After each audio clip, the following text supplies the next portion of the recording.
Hello guys, আমি যাচ্ছি ক্ষীরায়।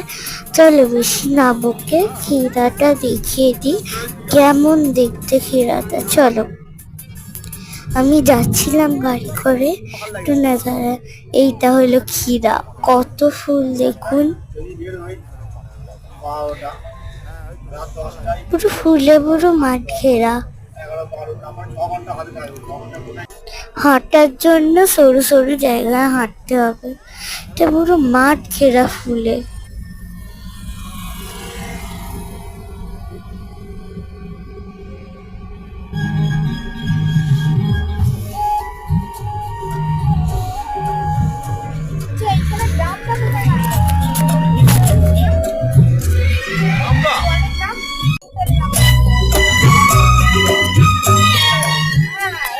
আমি এটা হলো গাঁদা ফুলের ভেতর দিয়ে ভিডিও করেছি। আমাকে কেমন লাগছে সবাই বলো প্লিজ কমেন্টে।